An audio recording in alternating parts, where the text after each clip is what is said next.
Tonight's symposium is titled Those Who Made the Epic, the Odyssey as Traditional Art. Our speaker is Dr. Justin Arft, who you can see here. And he is an assistant professor in the Department of Classics at the University of Tennessee. So we love to represent here. He's shared his research on Homer's Odyssey in published articles and speaking engagements, and maybe has an update for us, is nearing completion of his book, The Queen and Her Question, Arete and the Odyssey's Poetics of Interrogation, which uses formulaic analysis to shed light on the very significant and highly underappreciated role of Arete, the Queen of the Phaeacians, in the Odyssey. His research interests include Homer and archaic Greek poetry, comparative oral tradition, the ancient Greek epic cycle, manuscript traditions, and textile transmission. And he received his PhD in classical studies from the University of Missouri. Tonight, he'll be speaking all about the Odyssey, and I will let you take it away. Let me just also make sure you can get your screen shared properly here. Yes, I will get these slides up, and thank you very much for the lovely introduction. And it is good to be joining from Tennessee as well. And yeah, I can't update. I just sent the final proofs into the press for the book, so it will be physically published in September. So pretty excited about that. So just to make sure, can everyone see? Or Katie, you can see the slide that says those who made the Odyssey. Okay, fantastic. Okay, well, to start, first of all, I'd like to thank Katie Petroli and everyone at the Nashville Parthenon and the Symposium sponsors for this opportunity to speak with you all about Homer's Odyssey, one of my very, very favorite things. And I would especially like to thank Lisa Bachman Jones, who I believe is here actually, not just for her amazing artwork that is currently on display at the Parthenon in her exhibit titled The Odyssey, a Retelling, but also for her conversations about the Odyssey, her own art, and how they are inspired not just by a world of ideas, but real experiences and real people. In fact, much of my talk today is organized around many of the themes you will see in Lisa's exhibit, which is intricately arranged, it's beautifully visceral, and even revelatory in the way that it unearths some of the major themes and ideas at work in Homer's Odyssey. As you all may know, Lisa's own work is inspired in part by her engagement with Emily Wilson's recent translation of the Odyssey, which itself is beautifully visceral, revelatory, and attentive to the people behind Homer's very old story about Odysseus. A hero who Wilson rightfully calls complicated in the very first line of the poem. Speaking with Lisa and thinking more on Wilson's translation of the Odyssey has deepened some of my own thinking that has gone into my recent book that will be coming out in the fall. And in fact, if it weren't already in press, I would probably change a few things about it based on these conversations, but it's too late. That'll be for the next one. So for today's talk, okay, good. For today's talk, I'm going to first talk about how Homer's Odyssey is made, mainly how it comes from an ancient performance tradition. In doing so, I'll introduce you to some of the actual Greek of the Odyssey as it was performed long ago, just a little, not a lot, so you can appreciate just how beautifully complex the epic as we have it is. And then I'll spend the rest of the talk introducing you to some of the major themes in the epic that you might not catch on a first or casual read, but ones that will hopefully help you see some even deeper dimensions to this famous story and how it is told. When I teach the Odyssey in my own classes, there are some things that most people are pretty generally familiar with, things that might have shown up in O Brother, Where Art Thou, like the Cyclops Polyphemus or the Sirens, or some big picture Trojan War themes like the Trojan Horse. These are easily some of the most famous episodes in the Odyssey, but for those of you familiar with the story, or who might read it for the first time after this, you'll notice that very little time is actually spent on these more famous episodes. And most of the epic involves not just Odysseus's struggles to win over the people he meets in the last days of his long homecoming, but also the struggles of those in his family and household and what they face in his absence. It is mainly these themes that I will focus on today in hopes of giving you all a fresh through line through the epic, and also some ideas to take with you when you go see Lisa's amazing exhibit at the Nashville Parthenon. So before getting into some of the larger themes in the Odyssey and talking a bit about how it emerges from an ancient context, I should explain a bit about what I do and how I interact with this text, which many people have interacted with, read, and appreciated for literally thousands of years. In short, my own approach to this text is primarily as a scholar, but that certainly does not prevent me from reading it on a personal level. And it certainly doesn't mean I know everything about it, or especially what it does and can mean for other people. In the field of Homeric studies, there are numerous approaches to studying and analyzing Homer's Odyssey, simply because this very old epic poem about one of the most storied heroes in all of Greek mythology is vastly complex and can be interpreted from multiple angles, and has been studied and interpreted and received, as we like to say in classics, by diverse audiences across the world over centuries of time. As a scholar, I'm particularly interested in Homer's language, starting with the nuts and bolts of how it is constructed in ancient Greek, but I move quickly to much larger questions about why Homer's language and manner of storytelling is so unique. And the answer to that is found in the way it was performed, as a song and as poetry, to ancient audiences before it was ever written down. And I have my own story of how I came to realize this and why it and why it captivated me and sent me on my own now decade-long journey of studying this text. Once upon a time, my area of interest was in religious studies, in particular Jewish and Christian texts of the Roman era, especially those of early Christianity. And I not only wanted to be able to read these texts in their ancient context, but I had much larger questions about why these texts were important to ancient people and how they represented social realities, or perhaps selectively shaped social realities at the time. After a long time teaching in religious studies, I finally figured out that my persistent, extremely nerdy desire to analyze ancient texts was not going away anytime soon. So I started taking Greek and Latin to prepare myself for what I hoped would be a long career in teaching and in research. Along the way, I enrolled in an advanced Greek course, which, unbeknownst to me when enrolling for it, was based on Homer's Iliad and Odyssey. From the very first day of class, I realized that this Greek text was fundamentally unlike any other text I had encountered, in part because we did not start translating on day one. We began chanting. I would say singing, but I'm sure Homer would roll in his tumulus if we called it that. What I began to understand, and as my teacher, a specialist in Homer and oral tradition, showed us, was that this language was not only very different from other Greek I had seen, but it was designed perfectly to be sung to a specific rhythm. And there were entire ways of saying things in this 6-beat driving hexameter that an ancient Greek singer would never use in conversation, but needed to use in song. And so here is just one example in relation to how we do something similar in English. So if I were to recount some pedestrian event from my day to you yesterday, especially if I was reporting what people said, I would probably use the English word like quite a bit. And I would paraphrase what people said, paying absolutely no attention to singing it, just saying it. And an actual example from my day yesterday at our local neighborhood pool. So I ran into my buddy Jake yesterday, and he was like, "Hey, did you hear about the lifeguard who saved that kid?" And I was like, "What? No, what happened?" And he was like, "Yeah, I can't believe it. They just flew in the pool and saved this kid." And I was like, "No way." So now, if you look up the word like in the Oxford English Dictionary, you have to go down to the 6th entry before you find what is labeled a colloquial use of like, defined as, quote, used with a verb introducing reported speech or thought, reported as if speech.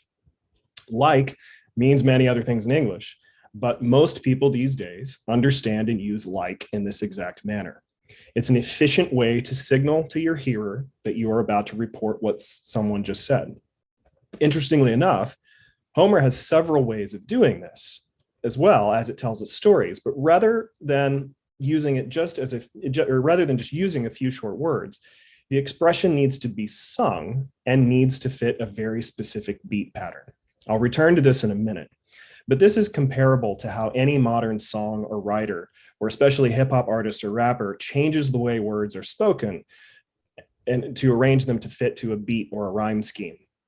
For instance, the rapper Eminem once expressed frustration at the idea that nothing rhymes with the word orange. But by changing the pronunciation to orange, he rhymed it with syringe, door hinge, porridge, and storage. So if singers and artists today didn't do this kind of musical transformation and just spoke it plainly, we probably wouldn't like the music as much or appreciate the skill used in complicated rhyme schemes or verbal pyrotechnics we are now drawn to. So if you'll indulge me for a moment and allow me to get somewhat nerdy with some of Homer's Greek, I'll try to show you what I mean when I say that Homer's language has a very different and special quality because it was designed to be sung, not spoken or necessarily even written down. I'll give you now just one line from Homer in Greek as an example, but know that this kind of special speech is used to build Homer's nearly 28,000 lines of poetic storytelling. And that's just what survives today. What I'm about to show you is called a formula, or a repeatable pattern of words that can be used over and over to communicate a basic idea. These formulas help singers compose long stretches of songs because they have them right at their fingertips, so to speak, when they need to express a basic or essential idea. But remember, you can't just say it, you have to sing it to a beat, which requires you to say it in a special way. This formula is one of many that introduces someone's speech, just like how we use like in English. And don't worry too much about the squiggly lines of Greek. Just pay attention to the rhythm, the 6 main beats, and then the shape of the line as I read through it. First, the sound of it. Ton dapa me bamenas prosephe podas o kus Achilles. Now, if you count or feel the beat in a whole line of Homer, you'll feel 6 main stresses that march along in a rhythm. Even further, you'll notice that the first of the main stresses can be followed by 2 shorter ones, like 1, 1, 2, 1, 1, 2, 1, 1, 2, and so on. Or if we're thinking of it as syllables, we could say long, short, short, long, short, short, and on and on and on. So listen again for the pattern and count the stresses. Tan dapa me bamenas prosaphe podas o kus Achilles. So there's 6, and that's why it's called a hexameter. Now, you don't need to know what this even says to hear the rhythm. That said, you may recognize one of these words, Achilles, which is Achilles of Greek mythological fame. And here he appears in the very last word of the line, and he is described in the last few words as podas okus, which means swift-footed Achilles. And he's the subject of the line. Now, this phrase in Greek, swift-footed Achilles, is not only one of his main epithets or traditional ways of describing him, but it's also a repeatable phrase with a specific length and shape that fits neatly like a prefabricated Lego brick into a precise place in the rhythm at the end of the whole line. Once we know Achilles is the subject of this line of poetry, then what does the rest of it say? The whole rest of the line, tan dapa me bamenas prosephe, those 4 beats, all those syllables is essentially equivalent to the colloquial English, and he was like. Literally, it's more flourished than that, translated as speaking in assembly, swift-footed Achilles addressed him. But ancient hearers, just like we do when we hear like, would understand that this is a way to introduce something that Achilles will say. But it must be spoken in that particular way, in that particular rhythm, so it can be sung and not just said as it would be in casual conversation. So now, what if Odysseus wants to say something instead of Achilles? Easy. We use the first 2/3 of the line again, tan dapa me bamenas prosephe, which essentially means, and he said. Then we just need a way of saying Odysseus that also fits into that beat and that shape, the same sized Lego brick, if you will. Fascinatingly, all of these heroes have several different ways of saying their names, not just to describe them differently, but to give singers different sizes and shapes of bricks to place in the line as the rhythm requires. So here's what it sounded like with Odysseus instead of Achilles at the end. Tan dapa me bamenas prosephe. Then we add palumetis Odysseus, not podas okus Achilles, but palumetis Odysseus, which means Odysseus of many counsels or wiles, or more literally, Odysseus who has poly, much or a whole lot of, metis, which is a kind of mental skill, an acumen, or even trickery.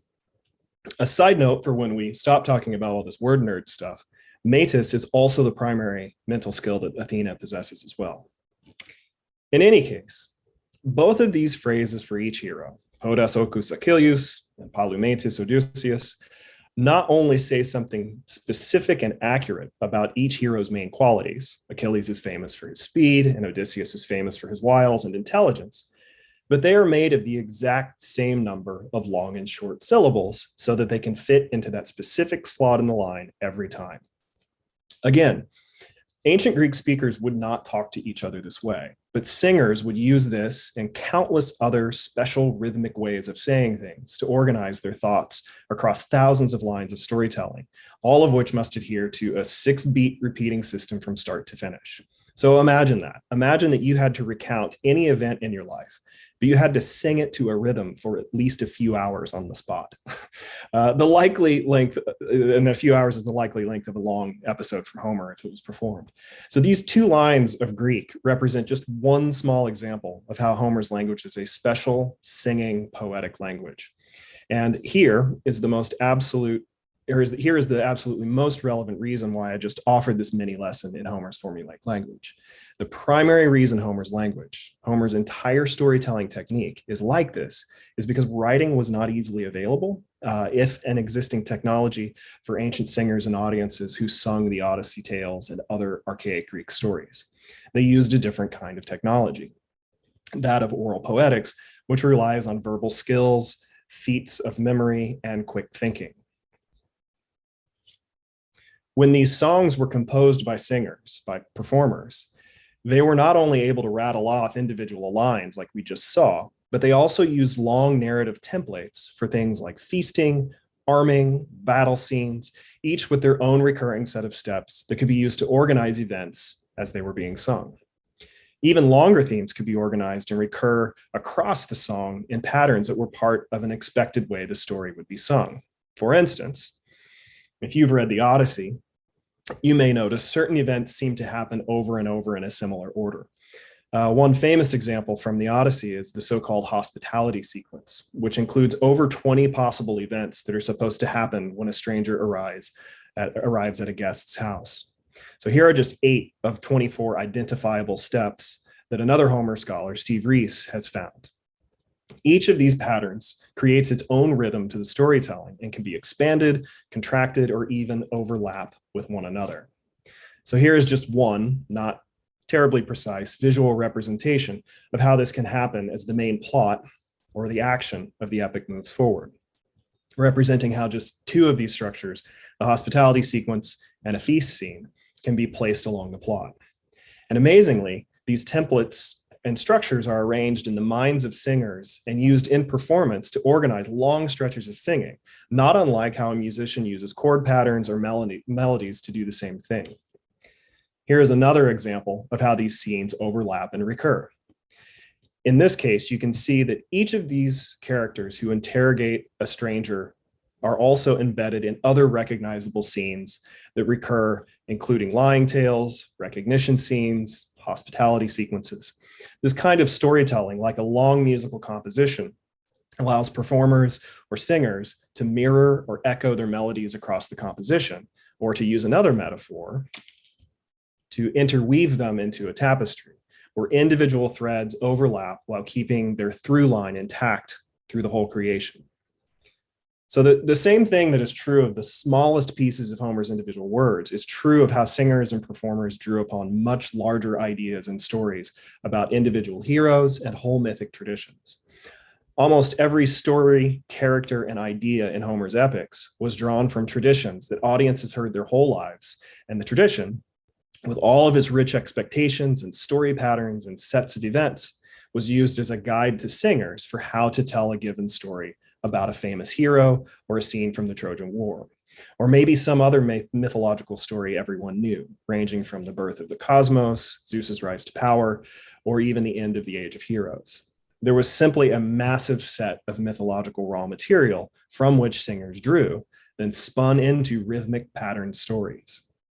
When we think of the classical era of Greece, and we think about famous figures like Herodotus, Thucydides, who are both historians, Sophocles, the tragic playwright, or Plato, the philosopher. We are thinking of an era when writing becomes relatively more available for recording things. All of the mythological material that Homer presents comes from an era far before this and lived at some point solely in the memories of singers and audiences across many places and times. They remember how to say something as simple as the speech formula we heard earlier, all the way up to the structure for the whole long epic, like our very own Odyssey. And again, this is possible largely because these stories were sung. Modern research into the vast array of oral traditions that exist across the world today tells us that humans' oral cognitive capacities, that is, the interface of hearing, singing, and memory, allow us not just to memorize vast amounts of information, stories and the like embedded in song, but we can also transmit it efficiently to others in a way that writing and texts do not. To oversimplify a bit, texts can be thought of as external storage, whereas song is primarily in the mind. Now, I didn't learn all of this the same day I heard that formula you all just did, but I was immediately impressed with the idea that a whole system of human artistry, a kind I had never considered before, was behind two of our most classic epics, and I just needed to know more, and that's how I am here today. Because of the way I have studied Homer, I don't really think of the Iliad and Odyssey as written literature produced by a single genius author, but as oral performative song that was created by a collective tradition, handed down not as a single uniform song across centuries, but an entire network of stories that were multiform and could be varied in performance based on the needs and the desires of the audience over time. And more than just amazing miracles of aesthetic value, which itself could be studied for a lifetime, Homer captures and represents a communal memory of groups of ancient people who told stories about heroes and their often destructive exploits as a means of reflecting on or representing their own experiences. And aside from all the nuts and bolts that I like to think about, this is where the real richness of Homer lies, the human element of storytelling. Altogether, Homer's Odyssey is impossibly rich and captures a deep well of cultural and artistic information that somebody like me studies as a scholar. But despite all of the complex history and linguistic mechanics involved in Homer, it manages to tell a story that has compelled, captured, and challenged humans across the world for well over 2,000 years. Again, as a scholar, I spend a lot of time getting very nerdy about Homer's language and how the epics came to be. But apart from the technical stuff, I've been more and more compelled by the story that the Odyssey tells and who it represents and who it does not, and how it demands engagement with those who encounter it. This is another kind of artistry altogether. And this is why I was absolutely floored to see Lisa Bachman Jones's work and talk with her about it. Not only because she beautifully represents some of the deepest and most complicated threads and themes throughout the epic, but she has tapped into some of the most critical questions we, scholars especially, should be asking about this ancient work, with powerful visual and material artwork. So I will now talk about some of these elements of the Odyssey that Lisa has touched upon, and the rest of what I have to say is organized around themes in her exhibit. And I should note, if you see a work of art that does not have an attribution on it, but just a title, that is Lisa's work, as is this. And many thanks to Lisa for allowing me to share these photos. Starting with the big picture.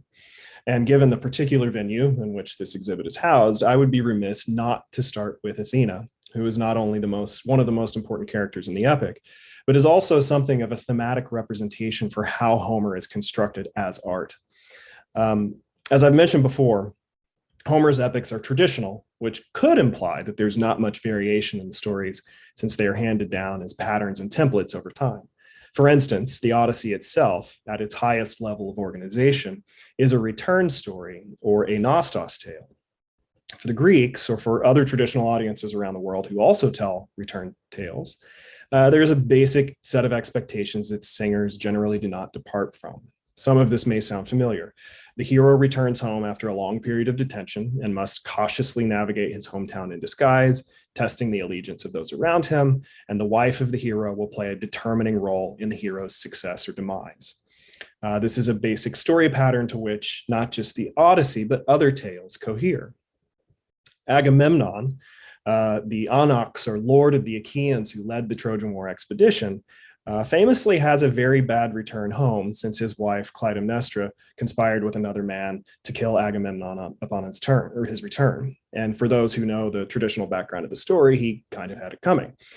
Odysseus, on the other hand, has a long and complicated return, and we all know his wife Penelope stands as a paradigm of the good, noble wife who helps him destroy his enemies and reintegrate him into his household, or at least that's how we have it in the Odyssey. Both of these tales follow an essential template, but that does not mean they cannot be expanded, flourished, interwoven with other stories of other characters and the like. So yes, the tale is predictable and traditional, but its arrangement does not have to be. Thus, the amazing complexity that singers and poets can bring to a traditional art form. They must choose where to begin the tale, how to emphasize certain elements, maybe even suppress other traditional outcomes that the audience knows, and ultimately decide how to end it. So even if it's a story that everyone knows, there's still tremendous skill involved in arranging and constructing a good traditional tale in performance. Because of this, two main metaphors were used in the ancient world and are even present in the text to represent Homer's art. One of which has to do with assembling and physically joining items together, as if to take many pieces and fit them tightly into a single work of art, not unlike what a craftsman would do. Some of Lisa's works, quite compellingly, are held together by gravity, which is another perfect representation of how Homer's art, especially in an era when it is being performed and not written, would be held together. It is both an incredibly strong force, but also precarious. If things are not balanced correctly, or if they're influenced from the outside, the art can shift and change. All of the discernible pieces are still there, but the whole is a temporary item, a moment in time, relying on all of its parts to be positioned just right. Homer's Iliad and Odyssey, from a traditional perspective, are very much like this.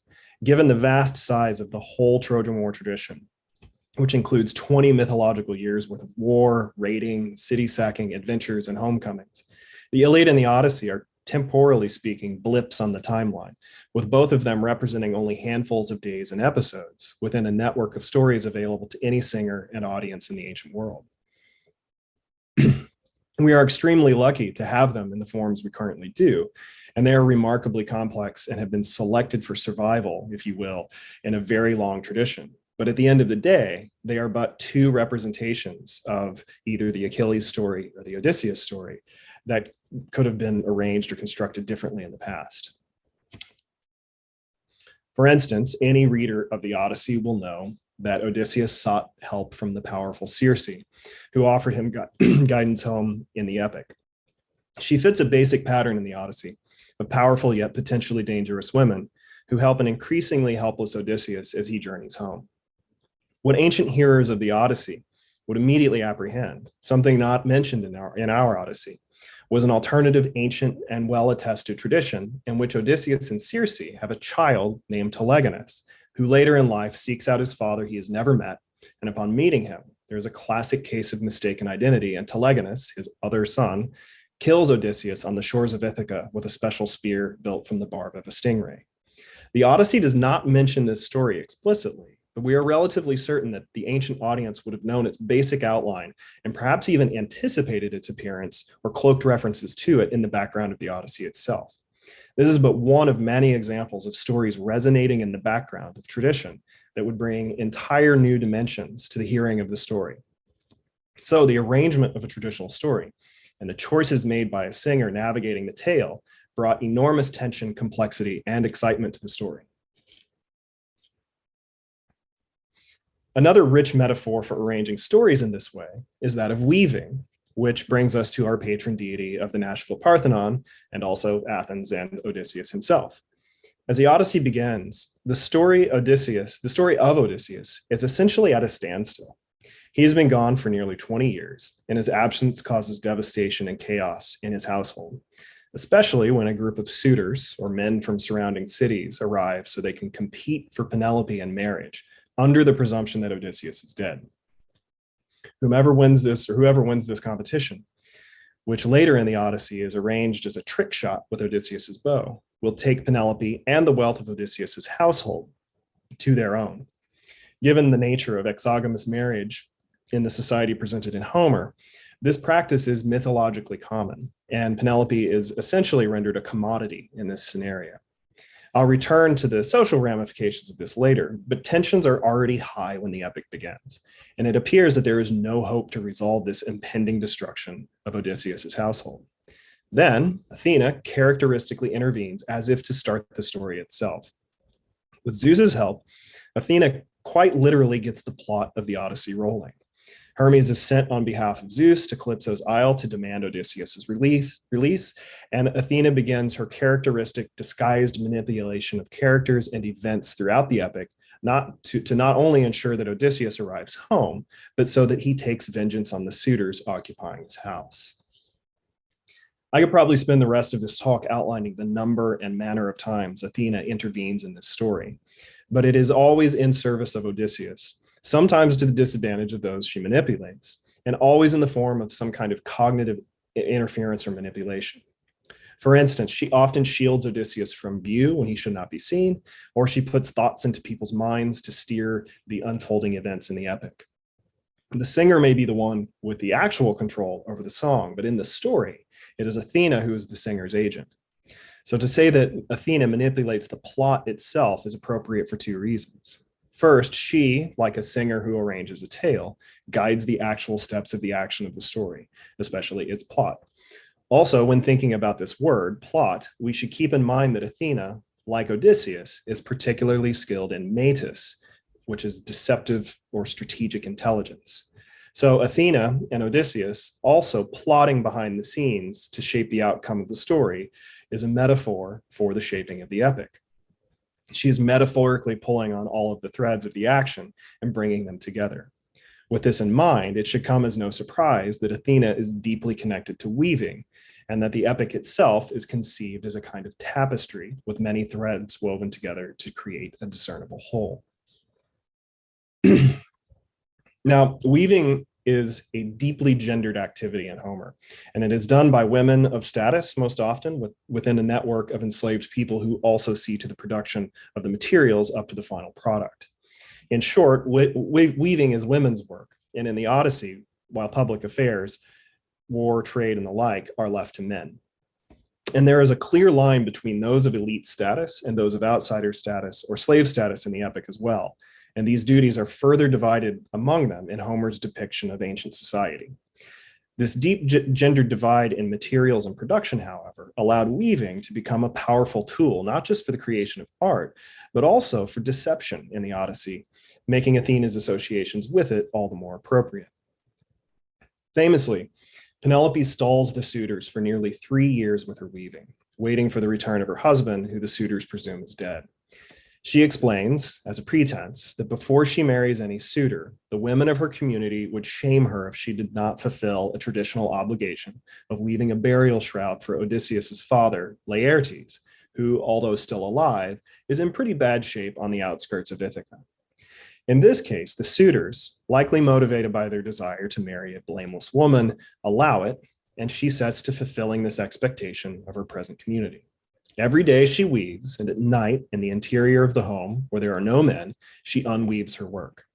Now, some critics have found this to be slightly unbelievable or the product of mythical storytelling, but one look at a weaving plot for even a small loom indicates just how complex and specialized this process of weaving patterns, let alone images, into a tapestry really is.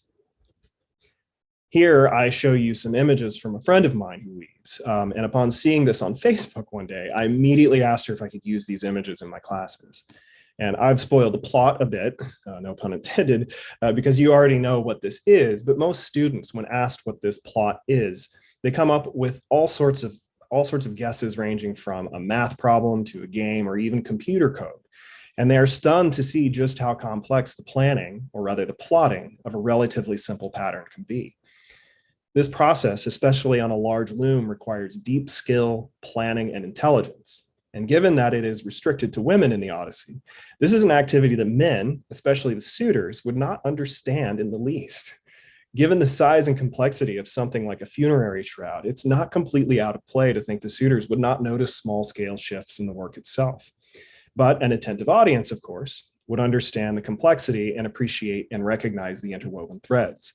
Most significantly, It is the women of the epic, beginning with Athena, but also ranging from Helen, Penelope, Queen Arete, and her daughter Nausicaa, and their networks of enslaved women who are most aligned with this process of making in the epic, if not making the epic itself by their actions, without which Odysseus would probably be dead or inglorious.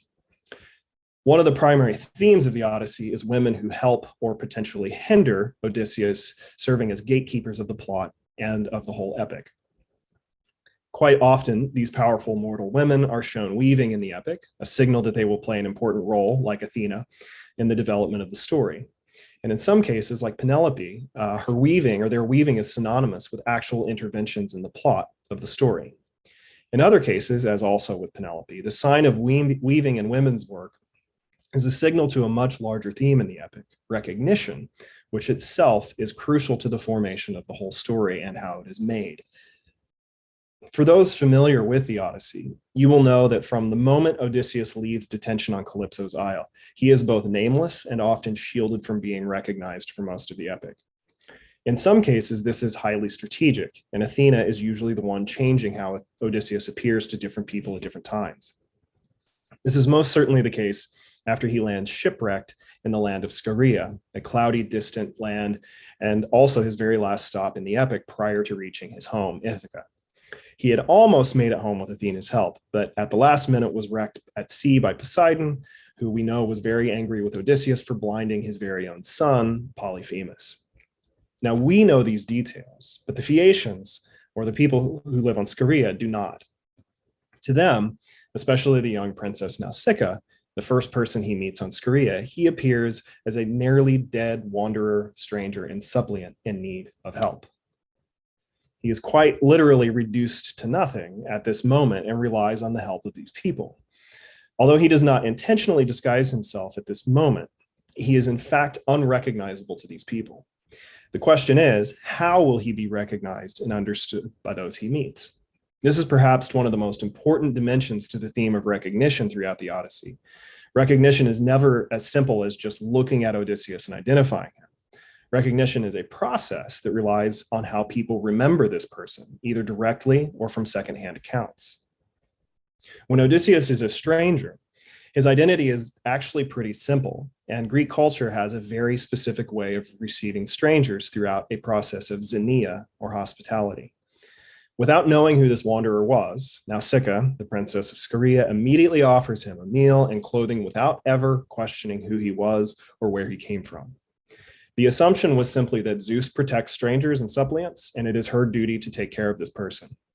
In fact, this theme of xenia is one of the central threads woven throughout the poem, and we witness the consequences of not engaging properly in xenia throughout the epic, from Odysseus' own disastrous encounter with Polyphemus, to some awkward moments with the Phaeacians, to the very deaths of the suitors and Odysseus' men for, among other things, their violations of this law.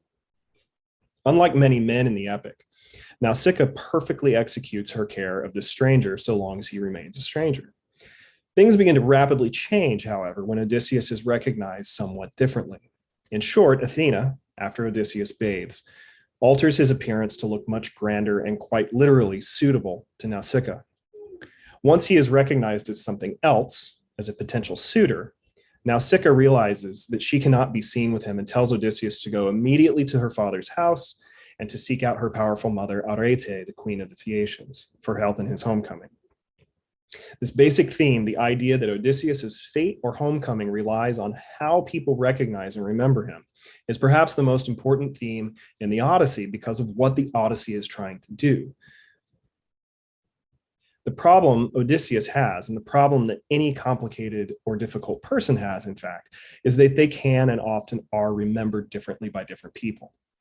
In Odysseus's case, his fame is so wide that even the distant Phaeacians on Scheria know him and prize him for his role in the Trojan War. In Book 8 of the Odyssey, we learn the extent to which these people already know about his most famous exploits, in particular the destruction of Troy. The king Alcinous even arranges for a bard to sing songs about the war. But when Odysseus hears these songs, he weeps, nor does his audience really understand why. His audience on Scheria, too, does not realize the extent to which Odysseus' absence from home causes devastation and grief there.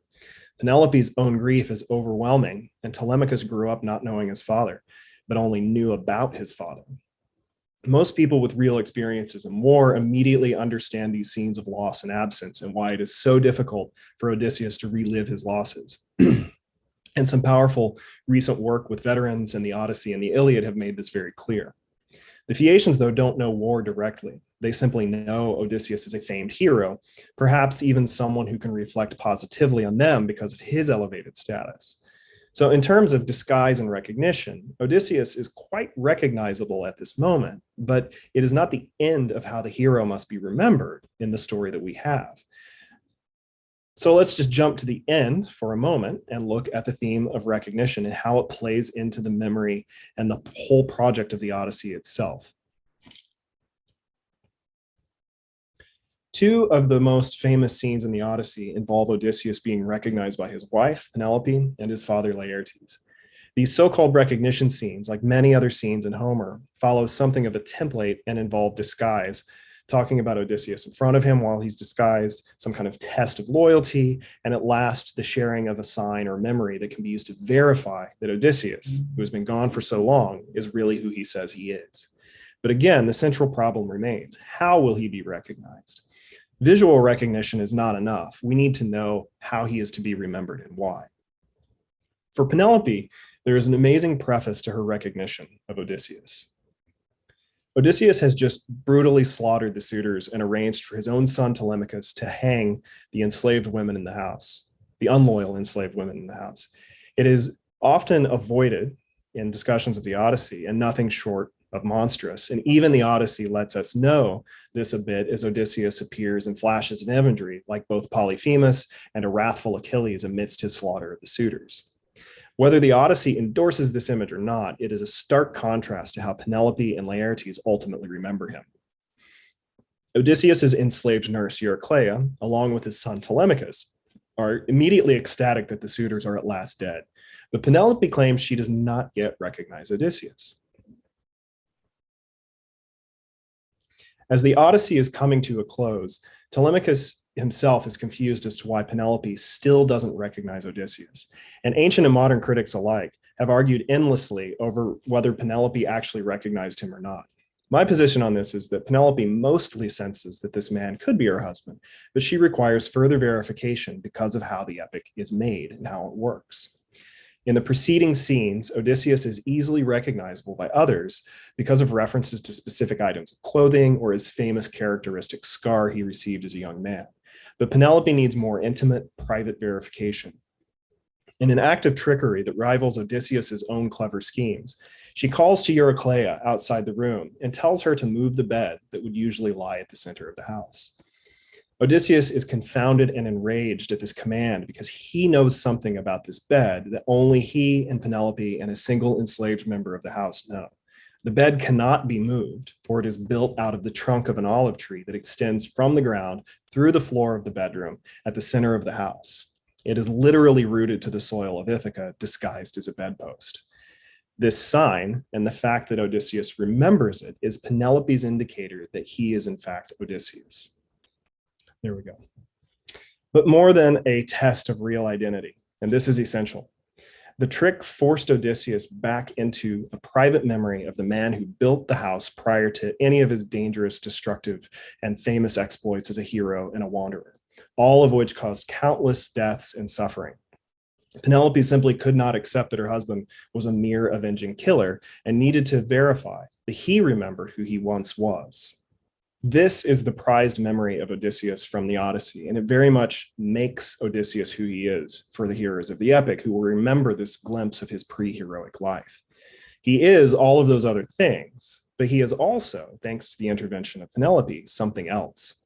In this moment, he is not a product of heroic epic fame, but a product of his home and relationships on Ithaca, and recognition is used as a storytelling device to hand this memory to the audience. It is giving the audience another means to remember the hero, and the whole Homeric project, especially as it becomes performed across all Greece as a kind of pan-Hellenic epic for a much wider audience, becomes a way of giving heroes a kind of immortality in song.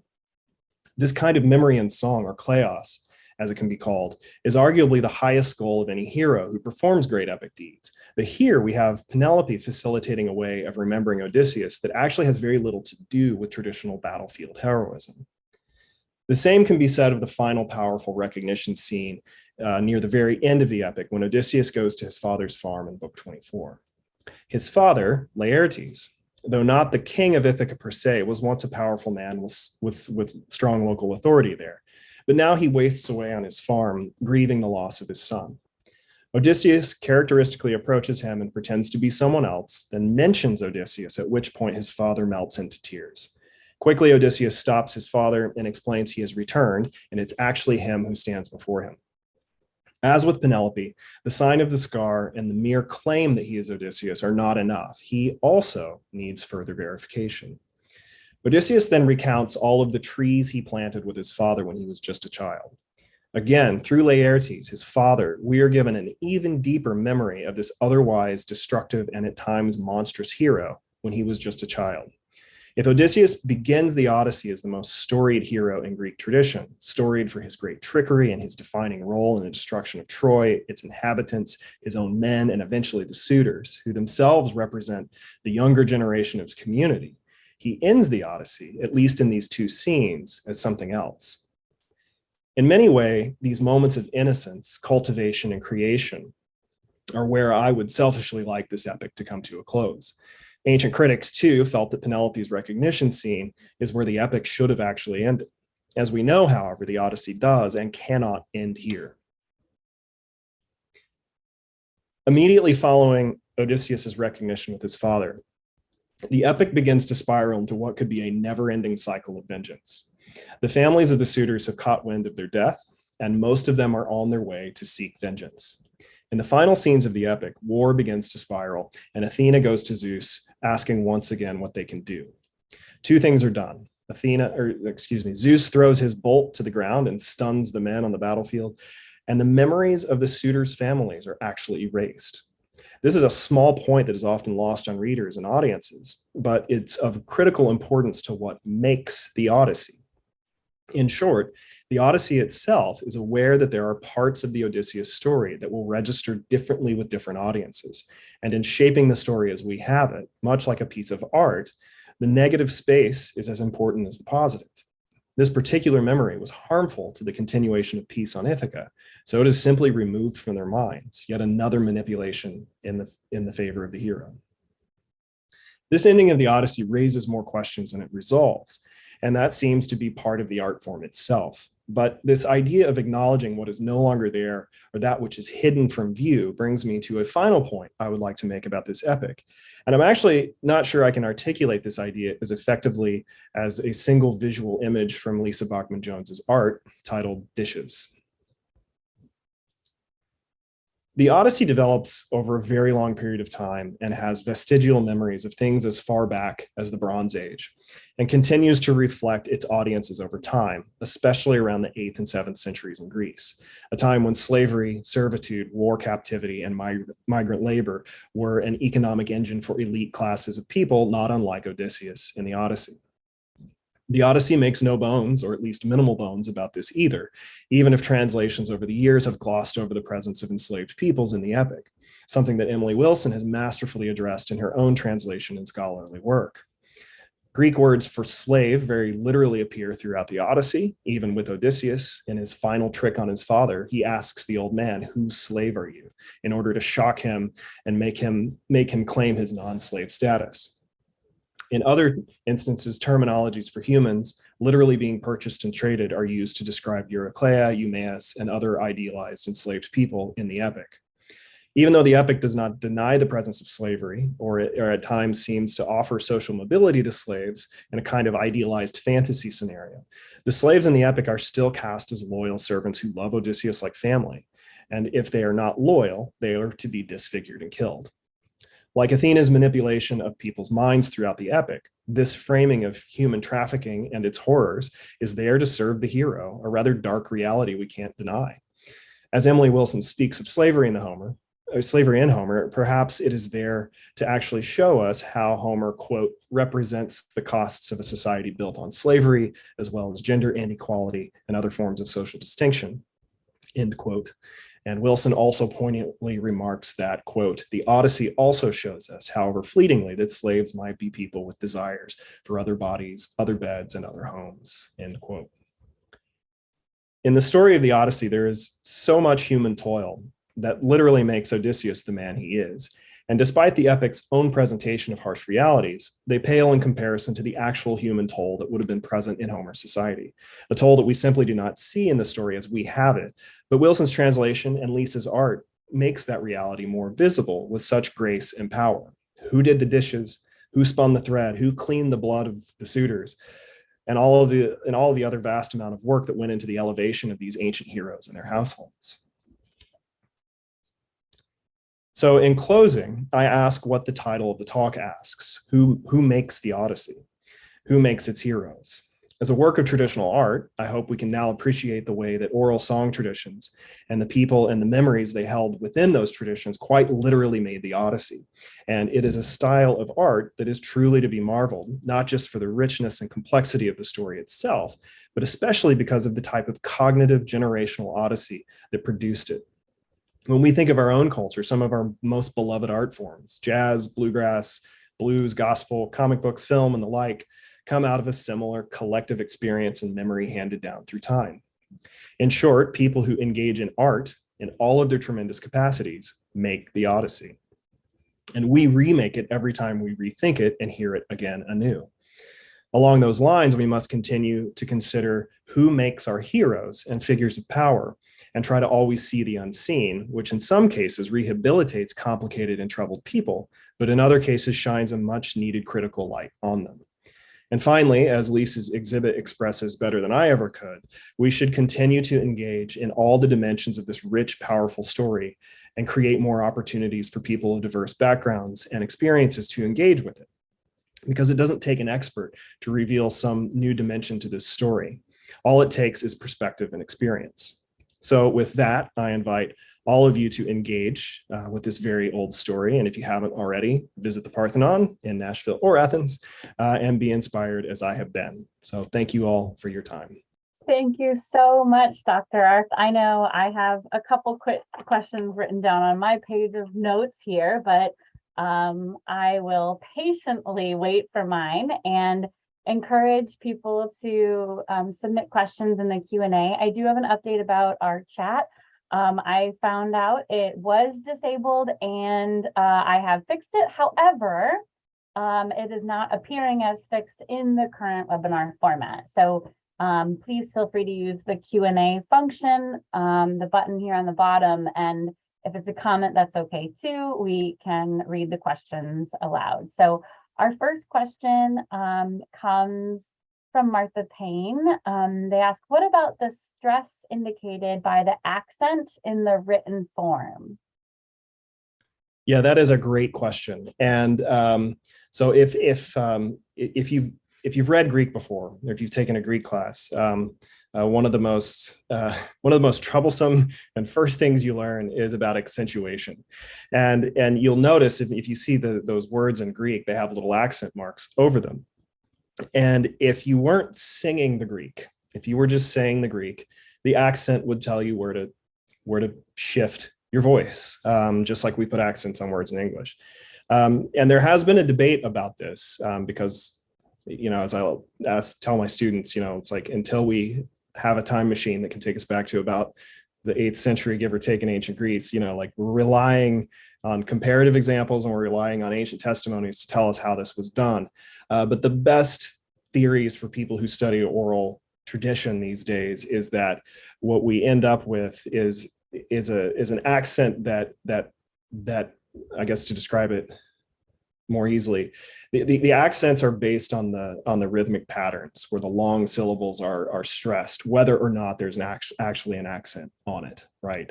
So in a way, and not everyone does this, but a lot of people who will read the Odyssey out loud kind of continue to follow that quantitative long or short set of accents instead of what's actually on the page. Now you can combine it, and I've never been able to do it because it's very difficult. I can do it very slowly, but there may have been that the accents could have also been some kind of indication for pitches when it was actually sung. But the best models and ideas we have is that rhythm drives the accents, regardless of what's on the page. So that's a great question. That is wonderful. I was wondering the exact same thing and I had no clue. So I loved your answer. Thank you for that. Our next question comes from Lauren Bufford. She asks, do we know how people who were oral performers or poetic singers were trained? That's also a really great question. And once again, we rely primarily on comparative evidence and small bits of ancient testimony. And I'm sure it won't be a surprise to anybody that we actually don't have a whole lot of ancient testimony. But there is some conversation about how performers recited Homer at maybe a slightly later phase in its development. And we know enough to know that there were professional groups of rhapsodes, of singers who more or less engaged in oral performance. And we don't know precisely how much of that would have been actual like composition and performance, which is slightly more improvisational versus just recitation. But we do know a little bit about that.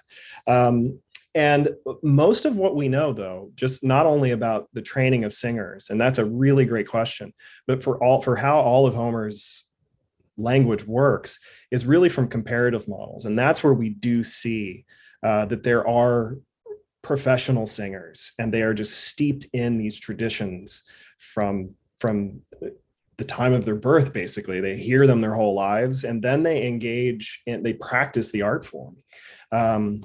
And this ranges from people who still recite the Vedas to people in the former Yugoslavia, which is where Milman Parry and Albert Lord studied a lot of comparative epic.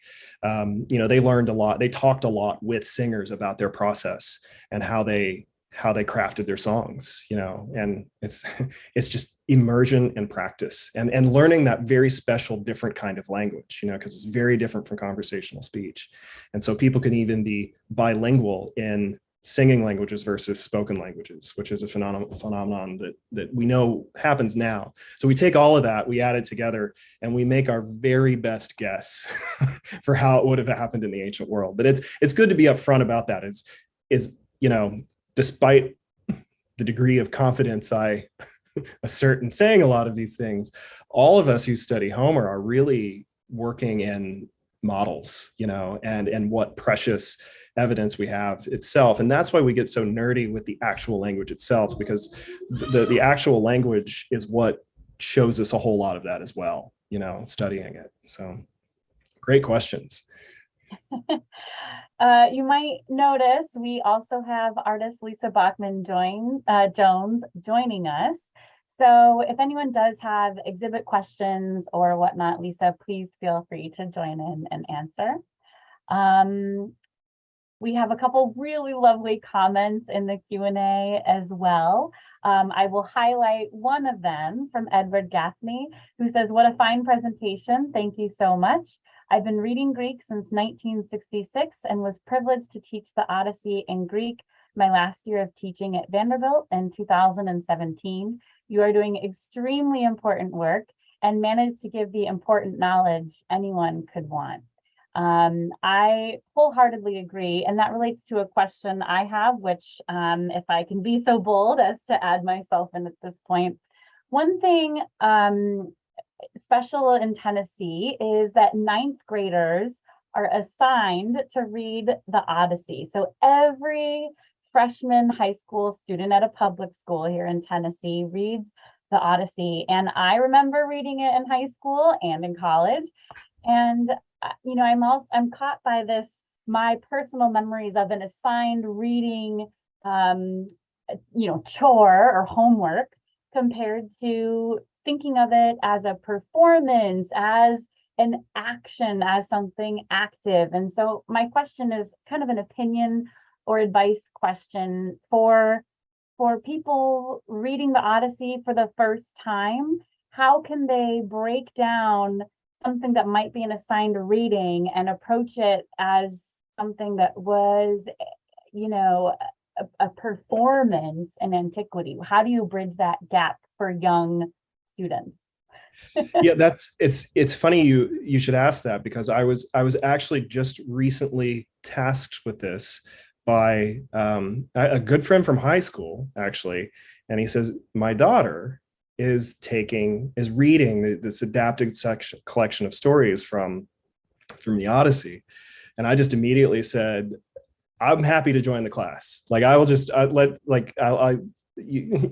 talk about the Odyssey any chance I get. But it was really interesting talking to a younger audience about that. And to a degree, I think, and again, this is something I need to work on and perfect throughout my career. But, you know, one way of doing this is to look to modern comparative examples that they understand, or that anybody understands. And so, you know, talking about the Marvel Cinematic Universe and comic books is one easy way to show how a whole cycle of stories kind of fit together and or are told.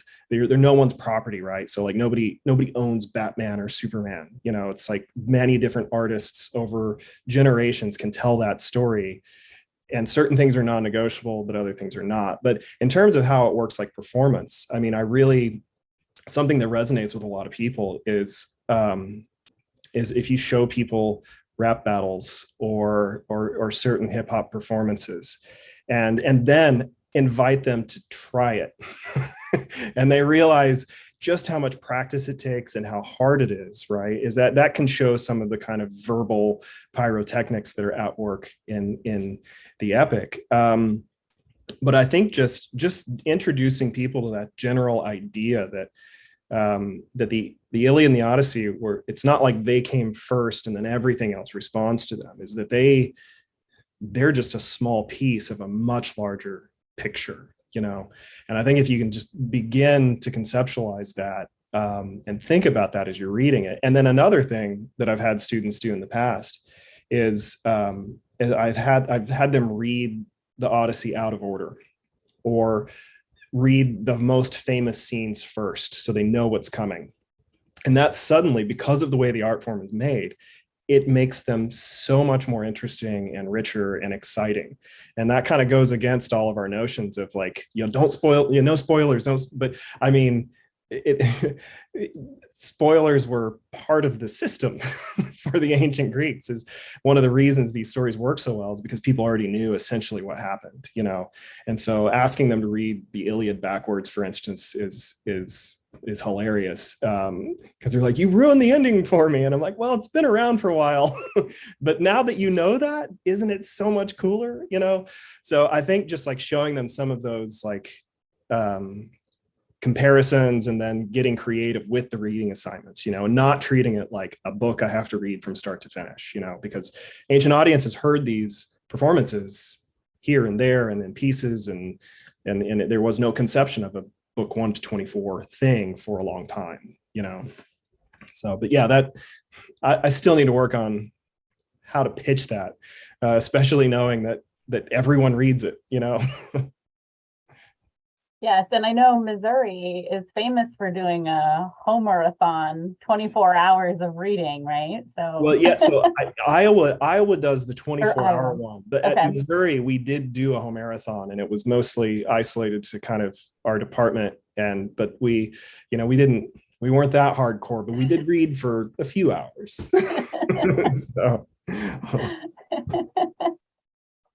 Our next question in the chat comes in the Q&A comes from Wesley Payne, who asks, do I understand correctly that there were various versions of Odysseus's journey among the poets and singers over the centuries? And if so, how did the eventual writer, Homer, select the final version, the one that has come down to us? Again, I mean, these questions are expert. I couldn't have planted them better myself. So this is a question that all of us just absolutely grapple with and try to figure out. I mean, that's maybe the question for the question of how does Homer relate to its tradition, and so on. So were there other versions? Yeah. So yes and no. Like, so as a traditional epic, there, some people will say it's like, look, this was traditional, so you're not going to make these. It's like steering a large ship. It doesn't make quick turns, So it's not like, who knows? I mean, we can't say again because we don't know for sure. But there are probably not massively dramatic shifts in something that's well established. But that said, we have plenty of ancient testimony for other parts of the story, like the parts of the story that are not mentioned in the Odyssey, but ancient audiences would have known, like things that happened to Odysseus after the events of the Odyssey, things that happened to him before the events. And so looking at the way those elements are either included or not in the story is a big part of what makes the Odyssey, right? And so similarly, the background, for those of you familiar with the Oresteia, or the story of Agamemnon and Clytemnestra and Orestes and the cycles of vengeance, that Oresteia story gets told in a tragic form later in the form that in the Oresteia, the trilogy of plays that we are more familiar with, but it's also kind of mentioned everywhere throughout the Odyssey. It's a story that people knew. So that's not so much a variation in the Odyssey, but it's one of those things that's floating in the background, and performers clearly are grappling with it in the story. Now, there are, however, some manuscript variants that occasionally suggest like, oh, this didn't happen, but maybe this actually happened. And there's one kind of famous one that talks about a Cretan Odyssey, because there's a variant where Telemachus goes to Crete to look for his father, which doesn't happen in our Odyssey, right? And so we wonder, it's like, oh, wait, what would that story have looked like? And can we find little whispers of maybe that in the Odyssey? And there's been a really fascinating case made for the possibility that there was this other story, right? There's another example, and I could go on and on about this, but we know that Achilles dies after the events of the Iliad. That's not a surprise, right? And there was a whole tradition, maybe a whole epic titled the Aethiopus, that was about those events. And some theorists, neo-analysts, have proposed this idea that it's possible that the entire template of the death of Achilles is floating in the background of the Iliad. We see it kind of through the shadows of the Iliad. So yes, there were, and from modern comparanda, we know that the fate of the hero can vary, and the behavior of Penelope could have possibly varied in some of the stories. It's totally possible that there was a version of the Odyssey in which Penelope was not faithful. It's totally possible that there's versions of later stories where Odysseus is exiled for killing the suitors. And so those are some examples of just little twists and turns that we know are at least attested. And then there's the whole issue of what lies in the shadows, of little references and hints towards things.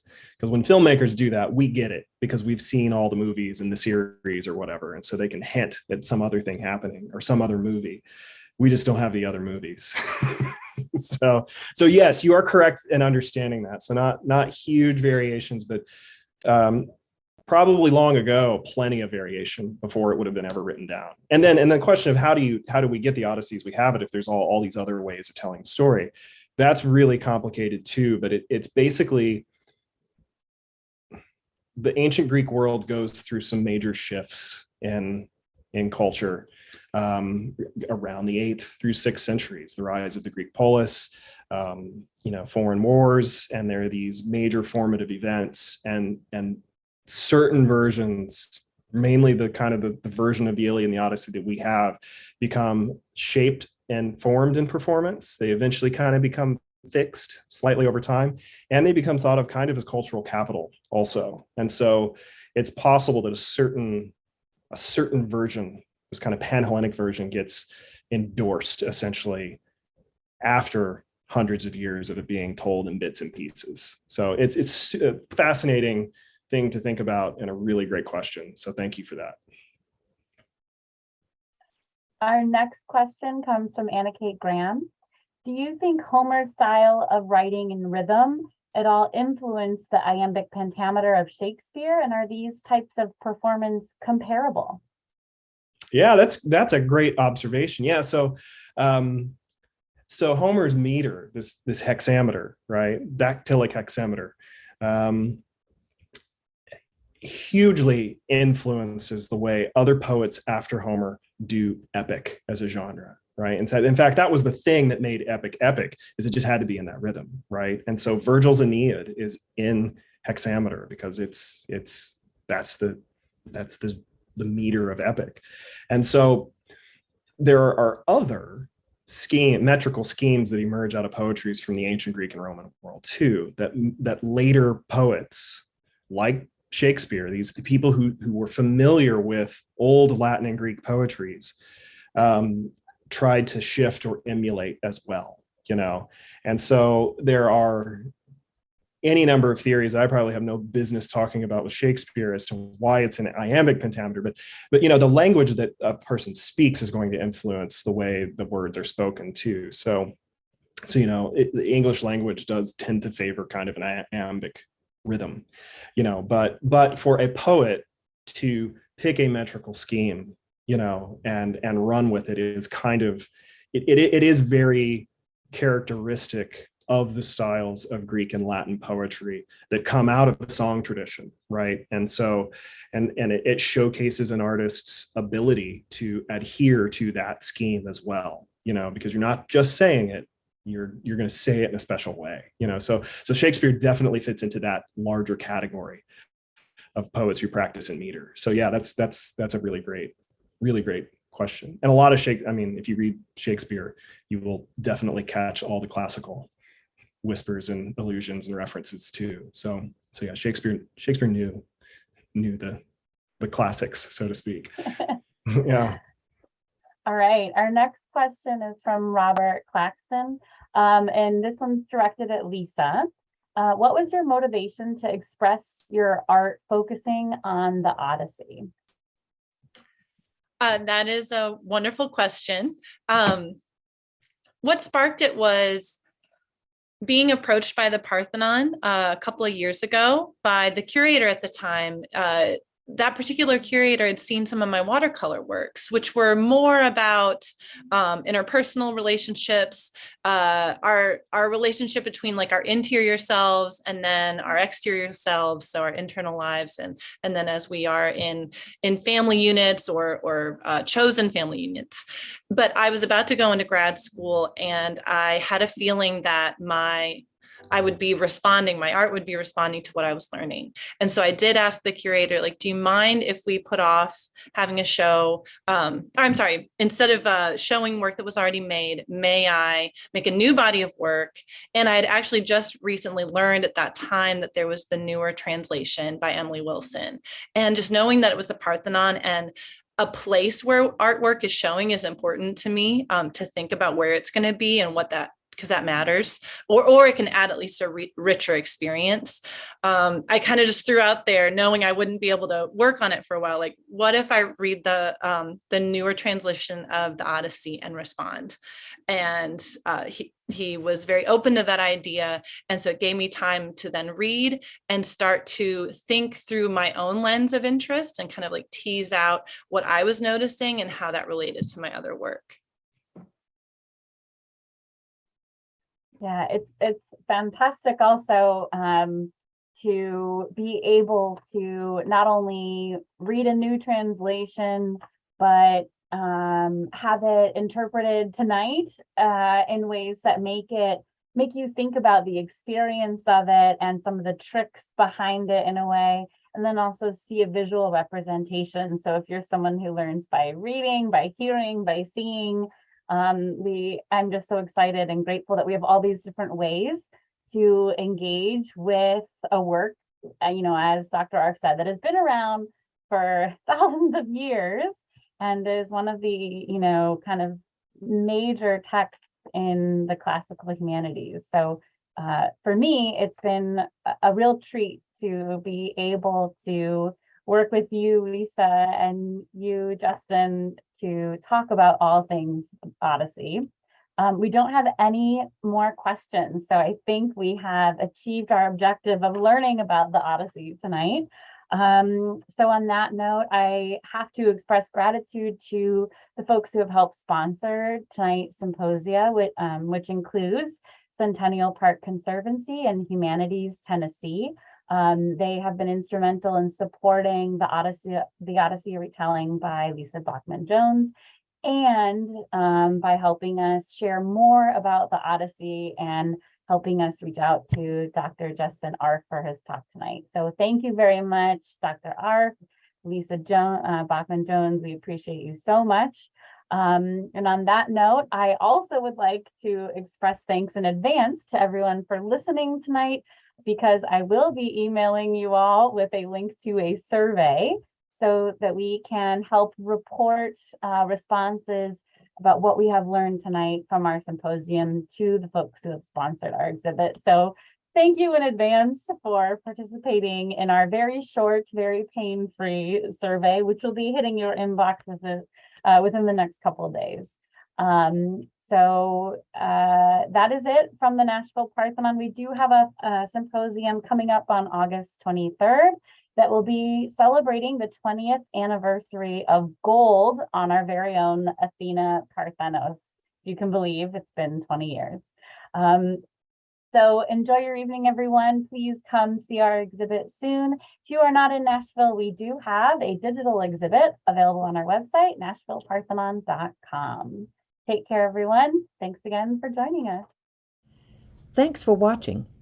Be sure to subscribe to our YouTube channel so you're the first to know about all the exciting things happening at the Nashville Parthenon.